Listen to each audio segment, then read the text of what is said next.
Hello and welcome to this amazing platform of Prime Testing Service and you are watching explanation of physics quick revision test series। अच्छा, ये जो test थी इसमें basically बहुत ही important और most expected and most repeated MCQs हैं, वही हमने आप लोगों को प्रैक्टिस करवाई है। इसमें देखो, जो ये हम लोग प्रैक्टिस एमसीक्यूज करवा रहे हैं इसमें हम 100% श्योरिटी से तो नहीं कह सकते कि ये एमसीक्यूज आ सकते हैं, मगर फ्यूचर में कैसे एमसीक्यूज आएंगे हम आपको वही उन एमसीक्यूज की हम आपको प्रैक्टिस करवा रहे हैं, ठीक है। और रही बात जो क्विक रिवीजन आपको करवाई थी जो वर्क पावर एनर्जी की, और उसमें शॉर्ट फार्मूलाज को लेकर हमने एमसीक्यू सॉल्व करवाए थे, बराए मेहरबानी आप वो अच्छे तरीके से देखो। अगर किसी बच्चे ने नहीं देखे हैं, कंफ्यूजन हो रही है वर्क पावर और एनर्जी के एमसीक्यू सॉल्व करने में, तो आप पहले क्विक रिवीजन लेक्चर्स अच्छे तरीके से देखो। और क्विक रिवीजन लेक्चर जो बच्चा देखे या नहीं देखे, मगर मैं उसको यही कहना चाहूंगा कि वो अच्छे तरीके से जो हमने एमसीक्यू सॉल्व करवाए थे वो अच्छे तरीके से सॉल्व करें, क्योंकि वो क्विक रिवीजन जो है हमने प्रैक्टिस करवाए थे जो एमसीक्यूज वो बहुत ही इंपॉर्टेंट है, मोस्ट एक्सपेक्टेड कहें, मोस्ट रिपीटेड कहें, वो एमसीक्यूज थे जो कई मरतबा आए हुए हैं, ठीक है। अच्छा, देखो कोई भी एमसीक्यूज आ जाता है तो आप गूगल को लेकर हमें रेफरेंस ना दो, क्योंकि गूगल पे डिफरेंट साइट्स हैं जहां पर डिफरेंट एमसीक्यूज के से रिलेटेड डिफरेंट आंसर्स पड़े हुए हैं, तो आप हमें वहीं से रेफरेंस ना दो। कल को क्या आप पीएमडीसी का एक एमसीक्यूज ऐसा आ जाए तो उनको आप गूगल का रेफरेंस तो नहीं देंगे ना, आप तो अपने बुक का रेफरेंस देंगे जो आपने पढ़ा है, तो वो हमें रेफरेंस चाहिए, ठीक है। रही बात, आप जितनी प्रैक्टिस करो उतनी हो सके आप अच्छे तरीके से प्रैक्टिस करो। हमें ये आप प्रूव करने के लिए हमें मत भेजो कि हमें अच्छी तैयारी है, आपका एमसीक्यूज गलत है, इसमें हमारा कोई फायदा नहीं है। हम मान लेते हैं कि हमारी गलती है और हम एक्सेप्ट कर लेते हैं, आपसे सॉरी भी मांग लेते हैं, मगर ये आप ऐसा ना करो। अगर कोई गलती है एमसीक्यूज में, आप उस पर रिसर्च करो कैसे एमसीक्यूज आता है, तो इससे आपके डिफरेंट आपके पास थॉट्स आ जाएंगे, डिफरेंट आपके पास व्यूज आ जाएंगे, आपके पास ट्रिक्स आ जाएंगी कि इस तरह के एमसीक्यूज को कितनी लेवल से हम लोग सॉल्व कर सकते हैं। आप तो एक ही एमसीक्यूज के पीछे पड़ जाते हो, ये आउट ऑफ सिलेबस है, ये हमारे बुक में ही नहीं है, ये फार्मूला है इसमें कोई अप्लाई नहीं हो रहा, इस तरह से आप कोई भी बातें ना करो, ठीक है। क्योंकि जितनी हो सके आप उतनी प्रैक्टिस करो। हमारी तरफ से जो भी हेल्प हो रही है हम आपके लिए कर रहे हैं, आपको क्विक रिवीजन लेक्चर्स दे रहे हैं, एक्सप्लेनेशन दे रहे हैं, टेस्ट टाइम पर प्रोवाइड कर रहे हैं, जो मसला होता है वो उसी टाइम पर आपको एक्सप्लेन कर रहे हैं। थोड़ी देर हो जाती है क्योंकि टीम मेंबर्स हमारे बहुत बिजी हैं और कम में टीम मेंबर्स इस वजह से, और कम टीम मेंबर्स हैं, फिर भी आप लोगों को जो भी वक्त मिलता है हम आप लोगों को वो प्रोवाइड करते हैं। आप उसी वक्त हमें क्यूरी सेंड करते हैं, हम उसी वक्त आपकी क्यूरी रिजॉल्व करते हैं। तो बराए मेहरबानी थोड़ा आप कोऑपरेट करें हमारे साथ भी, और हमारे पास भी थोड़ी सी मजबूरी है, थोड़ा सा टाइम को लेकर हम भी परेशान हैं, तो हमारे पास भी ये बहुत सारे प्रॉब्लम्स हैं। हम तो खैर इस फेज से होकर आए हैं, लेकिन हम आपके साथ ये बिल्कुल होने नहीं देंगे, कोई भी आपके साथ ऐसा प्रॉब्लम होने नहीं देंगे ताकि आपको कोई बड़ी हर्डल फेस करनी पड़े। इस वजह से मैं आपको ये कह रहा हूं कि अगर हमारी तरफ से कुछ भी ऐसी गलती हो रही है तो बराए मेहरबानी आप हमें माफ़ कर दीजिए।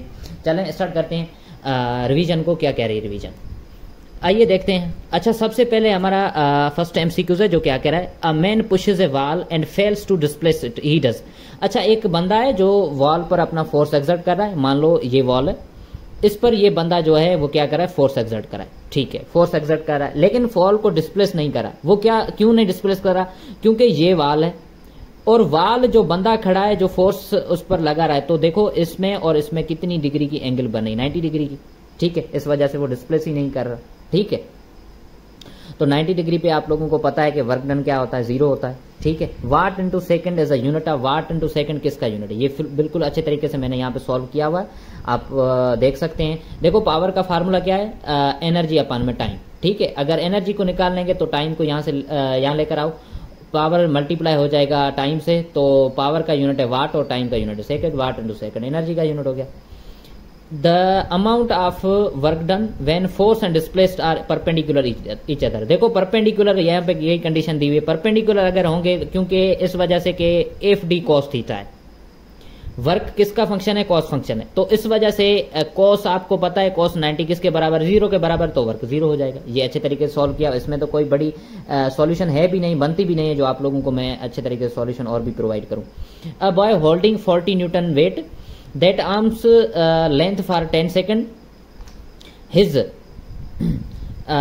His arm is 1.5 meter above the ground. The work done by the force of the boy on the weight while he is holding it. अच्छा, वो खड़ा रहा है, वजन को लेकर खड़ा ही है, ठीक है, तो वर्क डन नहीं हो रहा क्योंकि एक जगह पे है।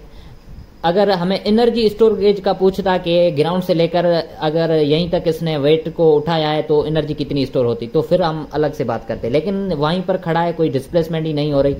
और रही बात तो वो ये कि बंदे और आर्म के जो एंगल बन रही वो 90 डिग्री एंगल बन रही है, तो इस वजह से क्या है, वर्क डन 0 होगा, ठीक है। स्टेशनरी है बंदा। If a mass and speed of a body are helped then kinetic energy would.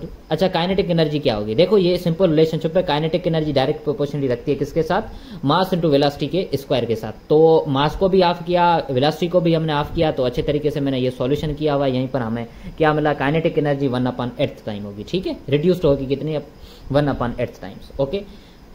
Constant force F acting through a distance of 10 meter changes the kinetic energy of a body from 30 joule to 45 joule. The magnitude of force हमें पता हो। चलें जी। अच्छा, change in kinetic energy को क्या कहते हैं, आप सभी लोगों को पता है। Change in kinetic energy is called work. Work को निकालने के लिए हमने क्या करना है, डेल्टा, दैट मीन्स के चेंज करना है काइनेटिक एनर्जी को, डिफरेंस करना है।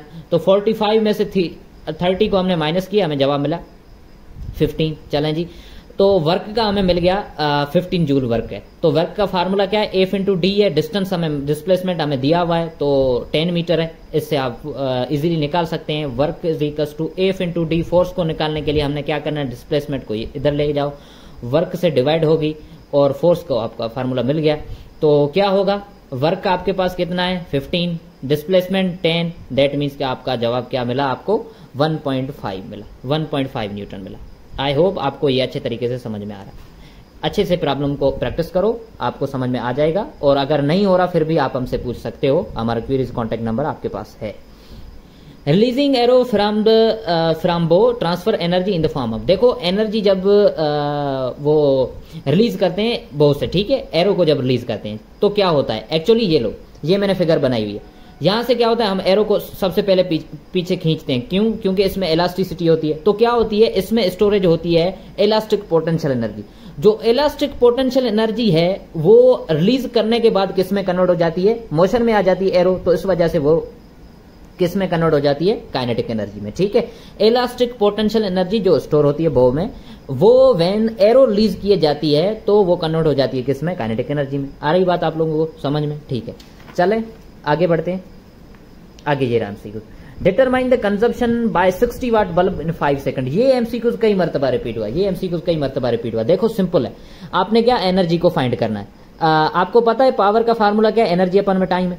चलें जी, तो टाइम को यहाँ इधर लेकर आओ, आपको एनर्जी का फार्मूला मिल जाएगा। ये एनर्जी का फार्मूला मिल गया आपको। अब फार्मूला में वैल्यूज पुट करो, आपको मिल जाएगा। 60 है कितना पावर, और टाइम आपको कितना दिया हुआ है 5 सेकंड, तो 60 मल्टीप्लाई बाय 5, दैट मीन्स कि आपको जवाब मिलेगा 300।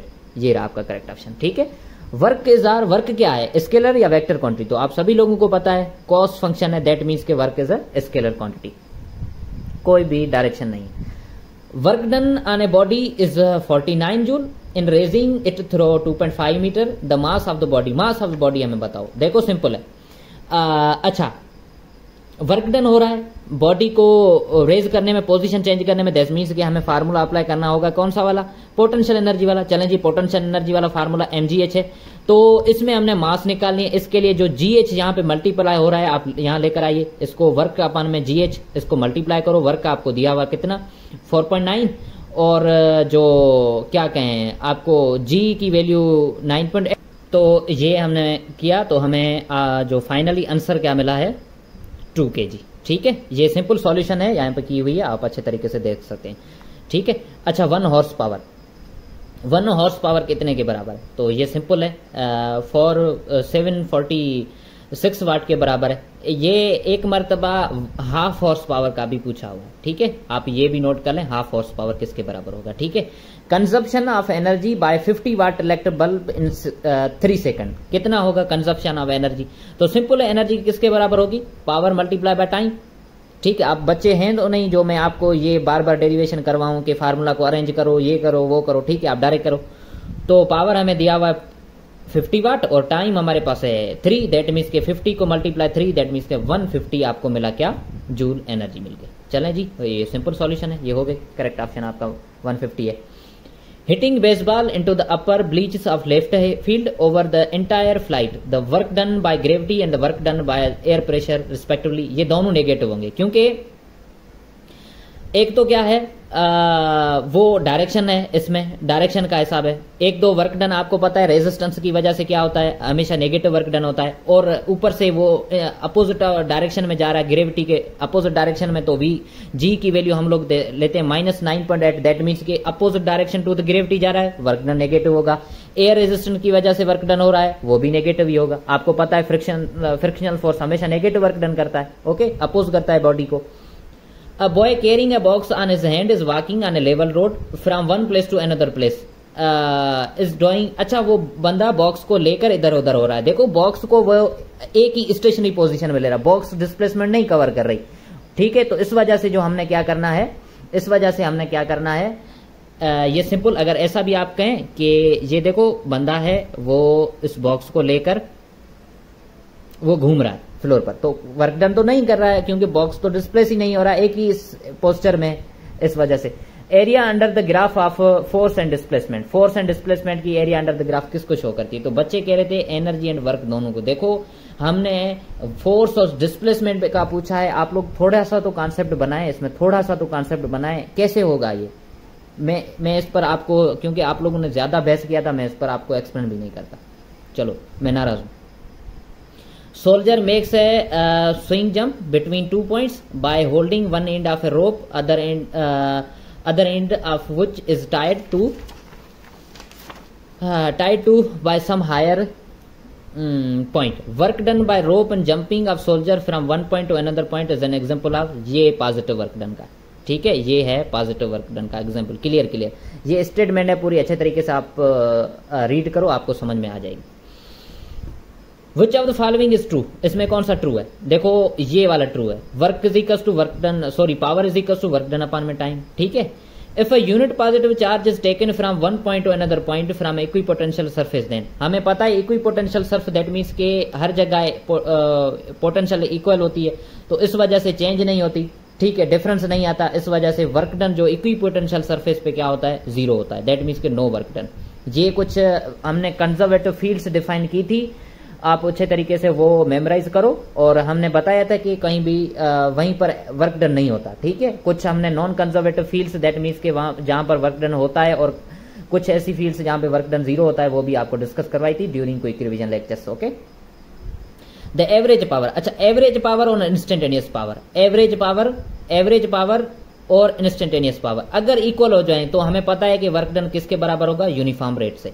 एवरेज पावर दैट मीन्स के limit delta T approximately equal to किसके बराबर हो, 0 के बराबर हो, उतने टाइम में, और एवरेज पावर, ये दोनों को अगर हमने क्या करना है, ये किसके रेट से हो रहे हो, इक्वल हो, तो हम कह सकते हैं कि पावर जो वर्क डन हो रहा है वो किसी रेट से हो रहा है, यूनिफॉर्म रेट से हो रहा है। Slope of the work time, slope work time का किसको शो करता है, स्लोप वर्क टाइम को किसको शो करता है, स्लोप दैट मीन्स के ग्रेडियंट, ठीक है, स्लोप दैट मीन्स के ग्रेडियंट। वर्क अपॉन में टाइम किसको शो करता है, पावर को शो करता है,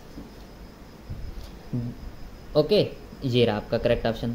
the physical quantity impulse has the same dimension as that of, impulse और मोमेंटम का डायमेंशन सेम है, न्यूटन इंटू सेकंड दोनों का यूनिट है। अच्छा न्यूटन एंड सेकंड कई मरतबा आया हुआ है, हमसे पूछा गया कि Newton into second best approximation या बेस्ट सुइटेड किसके लिए है, तो आपने कहना है इम्पल्स के लिए, किसके लिए, इम्पल्स के लिए, ठीक है। अगर इम्पल्स ऑप्शन नहीं है तो आपने मोमेंटम करना है, वरना मोमेंटम और इम्पल्स दोनों होंगे अगर ऑप्शन में, तो आपने इम्पल्स करना है, ठीक है। 100% करेक्ट होगा, गलत नहीं होगा आपका, ठीक है। अगर गलत हुआ मान लो आपका ही एमसीक्यू, तो मेरा कह जाता है इसमें, ठीक है। और रही बात, ठीक है, इसमें क्या करना है वो मैंने आपको बता दिया। अच्छा ठीक है, ये कैसे होगा, आपने करना है rate of change of momentum को क्या कहते हैं, rate of change of momentum कहते हैं फोर्स, और चेंज इन मोमेंटम किसको कहते हैं, इम्पल्स को कहते हैं। चेंज इन मोमेंटम और रेट ऑफ चेंज दोनों अलग बातें, आपने कंफ्यूज नहीं होना बिल्कुल भी। What kind of energy is present in a rotational wheel, rotational wheel that means के वो मोशन में, तो motion energy due to motion उसे कहते हैं काइनेटिक एनर्जी, ओके।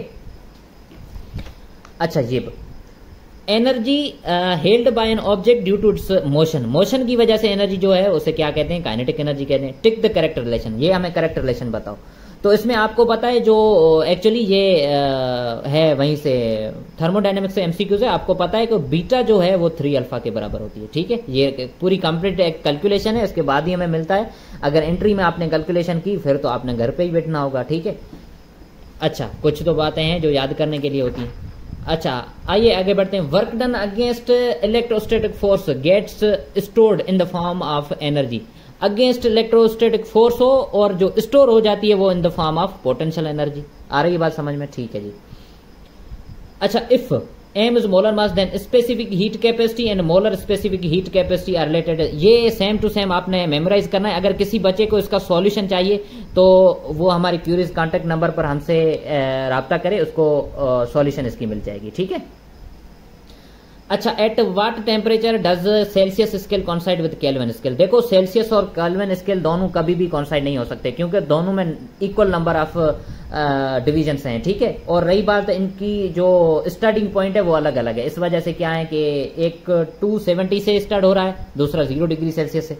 ठीक है, तो इस वजह से वो कभी भी कॉन्साइड नहीं होते। ये आपने अच्छे तरीके से जहन में बिठा लेनी बात। ये एमसीक्यू कई मरतबा आया हुआ है। अगर फर्स्ट चैप्टर से एक और भी एमसीक्यूज आते हैं, फारेनहाइट स्केल का जो है क्लिनिकल यूनिट है, मतलब टेम्परेचर का, और बहुत सारे ऐसे एमसीक्यूज हैं। हम और भी आपको प्रोवाइड करेंगे थर्मोडायनेमिक की जब क्विक रिवीजन करवाएंगे तब आपको बताएंगे और क्या क्या एमसीक्यूज आ सकते हैं। ठीक है, what is the order of steps for a Carnot cycle. अच्छा ये स्टेप्स हैं कुछ। ठीक है, isothermal expansion, adiabatic expansion, isothermal compression and adiabatic compression, ये कार्नट साइकिल के पूरे स्टेप्स हैं।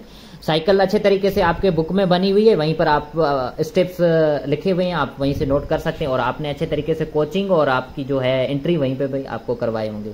ठीक है, in an isothermal expansion, isothermal expansion में क्या होता है, actually it remains unchange. That means के इंटरनल एनर्जी जो है आइसोथर्मल लिखा हुआ है, दैट मीन्स की टेम्परेचर तो चेंज ही नहीं होता, टेम्परेचर चेंज नहीं होता, that mean internal energy remain same.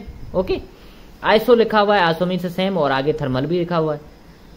The first operation involve in the Carnot cycle, तो फर्स्ट ऑपरेशन जो है कार्नट साइकिल में वो क्या है, आइसोथर्मल एक्सपेंशन ही है। Okay, maximum work can be obtain in the process called isobaric, क्योंकि इसमें एरिया अंडर द कर्व सबसे ज्यादा है, तो इस वजह से हम लोग कह सकते हैं कि मैक्सिमम वर्क हमें कहां से मिलता है, आइसोबैरिक से मिलता है।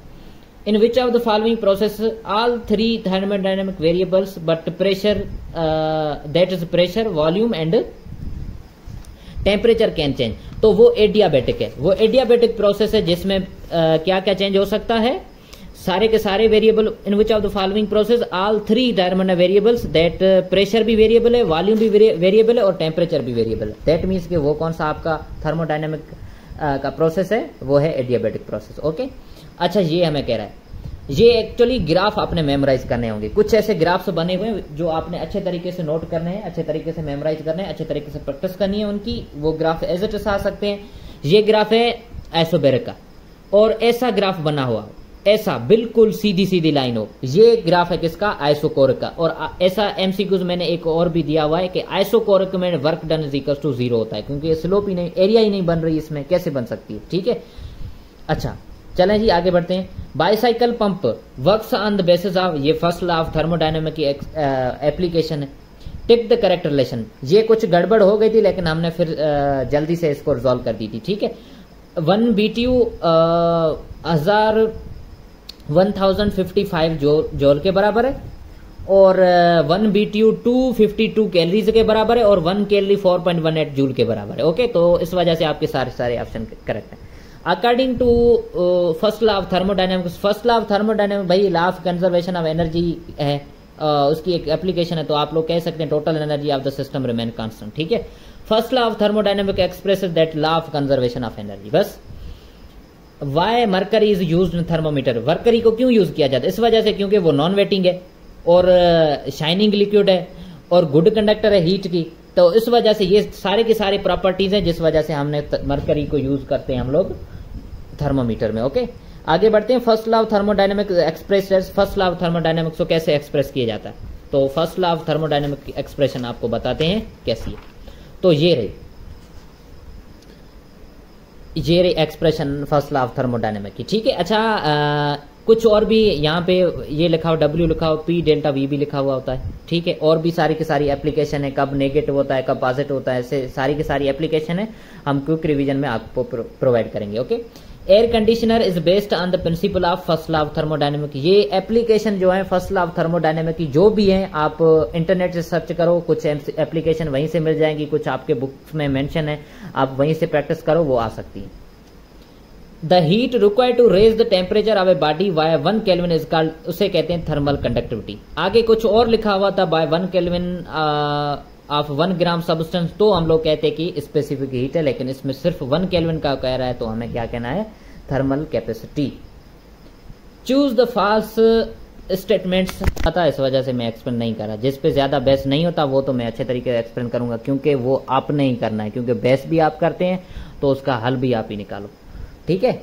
Specific heat of N ideal gas for an isothermal process, तो भाई वो इनफिनिट ही होगी, ठीक है। ये रिपीट हुआ है एमसीक्यूज, पास्ट पेपर्स का है एमसीक्यूज। अच्छा, as equation for specific heat capacity constant is, ये है इक्वेशन। देन यूनिट ऑफ, भाई हीट का यूनिट क्या है, जॉली है हीट का यूनिट, या इस पर और डेरिवेशन चाहिए आपको। For an ideal gas Cp and Cv are related as Cp minus Cv is equals to R, और आपसे मालूम ये भी होगा कि Cp always greater than Cv, sorry Cv, हाँ ठीक है, Cp is always greater than Cv, अच्छे तरीके से नोट करनी।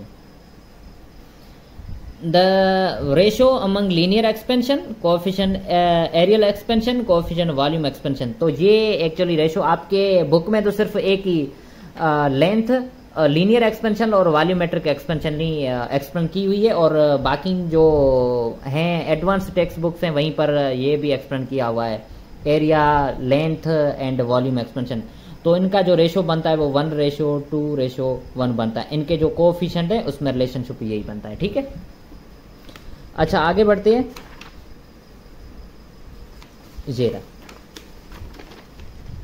ये कुछ और, इनने constant volume process internal energy change is equal to, internal energy जो चेंज होती है वो किसके बराबर होती है, हीट ट्रांसफर, ठीक है। ये एप्लीकेशन जो थर्मोडायनेमिक्स में, यहाँ पे मैं एक्सप्लेन ज्यादा नहीं करा क्योंकि हमने आगे एक्सप्लेन ड्यूरिंग क्विक रिवीजन करनी है इसकी, ठीक है। For an ideal gas find the value of beta at constant pressure. देखो कुछ भी दिया हुआ है आपको, बड़ी बड़ी स्टेटमेंट लिखी हुई है, आपको बीटा या अल्फा की जो आपसे पूछ रहा है, वैल्यू पूछ रहा है, तो आपने बताई है क्या है यूनिट, केल्विन इनवर्स ही है यूनिट, इनका क्या है, केल्विन इनवर्स, दैट मीन्स के टेम्परेचर इनवर्स है इनका यूनिट। तो इनका यूनिट कुछ भी करो चेंज तो नहीं होगा ना, इनका यूनिट तो सेम ही रहेगा, केल्विन इनवर्स है, दैट मीन्स के टेम्परेचर इनवर्स है, यूनिट 1/T ही रहेगा, ठीक है।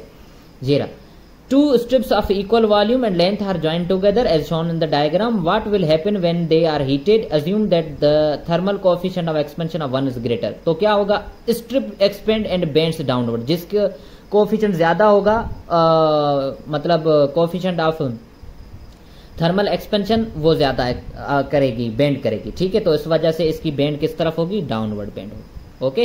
ये बायमेटालिक जो थर्मोस्टेट है बायमेटालिक, उसमें ये अच्छे तरीके से एक्सप्लेन किया हुआ, और इसकी एप्लीकेशन क्या क्या है, वो कहाँ पर यूज होती है वो भी आपको बताएंगे, और उसमें क्या एमसीक्यूज आते हैं वो भी आपको डिस्कस करवाएंगे इंशाल्लाह। Energy possess by body due to its position, ये 3 मरतबा एमसीक्यू दिया हुआ है हम लोगों ने, ठीक है। इतना अच्छा अच्छा एमसीक्यू दिए फिर भी आप लोग हमसे झगड़ा करते हैं, ठीक है। पोटेंशियल एनर्जी, चलें जी, ये आपकी दिल भी खुश करनी होती है, इस वजह से ऐसे एमसीक्यू देते, वरना एमसीक्यू तो ऐसे देते कि कोई सवाल ही नहीं करता, ठीक है। चलें, मिलते हैं अगले लेक्चर में, तब तक के लिए ओके बाय।